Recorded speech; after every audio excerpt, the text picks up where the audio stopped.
Spiritual warfare, therefore, is not fought with weapons. It's fought in the mind, in the heart, and in the spaces where we allow disharmony to enter without being transformed.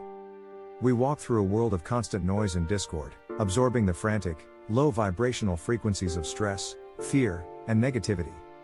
We internalize the chaos without ever consciously processing or transmuting it, forgetting the most fundamental truth of our existence: we are not victims of energy, we are the creators of it.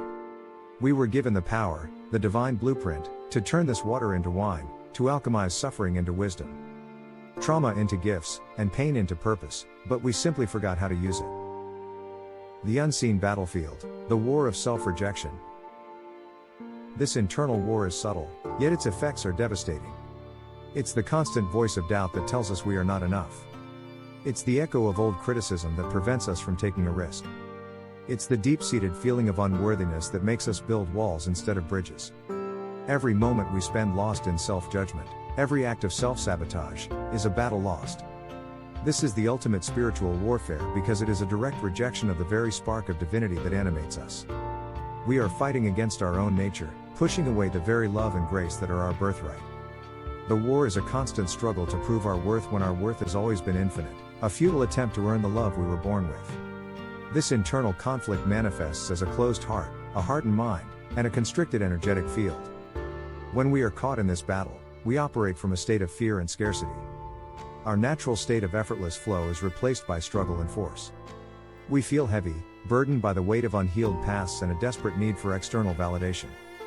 This heaviness is not just emotional, it is an energetic density that makes it difficult to manifest our desires.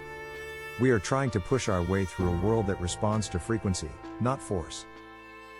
The alchemist within, from water to wine. The most powerful weapon in this war is not resistance, but transmutation.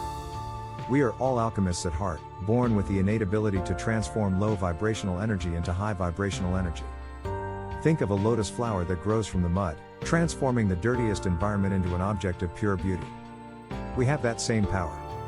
The spiritual practice of alchemy begins with awareness. It is the conscious choice to stop absorbing the world's chaos and start transforming it. When you are faced with a moment of anger, you don't fight it or push it away. You notice it, you accept its presence, and then you consciously choose to transform it into understanding and peace. When you are faced with a painful memory, you don't run from it. You sit with it, you process it, and you extract the gift of wisdom that was hidden within the suffering. This is the alchemical process, the ability to take the lead of trauma and turn it into the gold of purpose. The greatest teachers, the most compassionate leaders, and the wisest souls are not those who have avoided pain, but those who have courageously alchemized it. To become an alchemist, you must first become a witness. Observe the emotional states that enter your field, the stress from a work email, the frustration from a traffic jam, the envy from a friend's success. Instead of immediately reacting, you pause. You take a deep breath. You feel the energy of that emotion in your body, and you consciously choose to infuse it with your own sovereign light. You transform that frustration into an opportunity for patience, that envy into an opportunity for gratitude, and that stress into an opportunity for mindful action.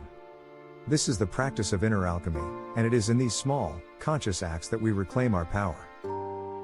The true enemy, the unguarded mind. In this war, we often misidentify our enemy. We blame technology, the systems we built, the distractions we consume. We point to social media as the source of our anxieties and to society as the source of our division.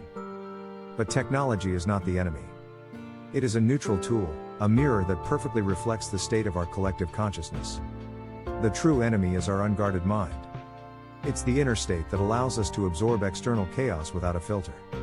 Our spiritual vulnerabilities are not caused by external forces. They are the cracks in our own foundation. It's the vulnerability that lacks inner strength, the empathy that lacks the alchemy to process the emotions of others without being consumed by them, the wisdom that lacks integration into our daily lives, and the beauty that lacks a solid foundation of self-worth. Without sovereignty, we hand over our power. We give our energy away to every fleeting thought, every social comparison, every piece of news that pulls us into a state of fear. We stop leading and begin following the trends, the fears, and the collective dramas that keep us from our true selves. This unguarded state doesn't just affect our minds, it physically manifests in our bodies. The untransmuted energies of fear, shame, and anger become trapped in our cells and tissues, creating a state of disease. It can appear as chronic tension, fatigue, or even more serious ailments. Our bodies become a physical record of our unhealed internal war. To reclaim our sovereignty is to build our inner fortress. It is to guard our energetic field with conscious intention, to become a conscious filter for the world around us. It is the practice of setting boundaries, of choosing what we consume, and of consciously deciding what frequency we will broadcast to the world. The final battlefield, the present moment. The war has never been outside of us. It is not waged in the heavens. It is fought and won in every moment we remember who we are.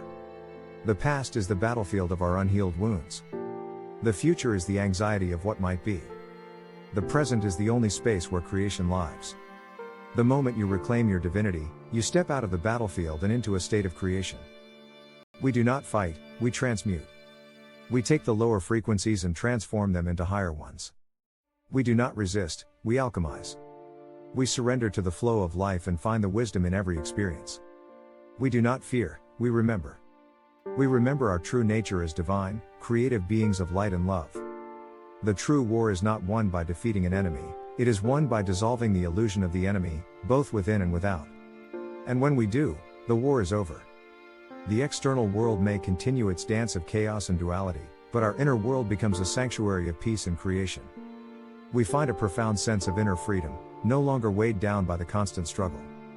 The stress that once felt so heavy now flows through us like a gentle breeze. We become a beacon of light in the darkness, a reminder to others that they too can step off the battlefield and into a life of unshakable peace and purpose.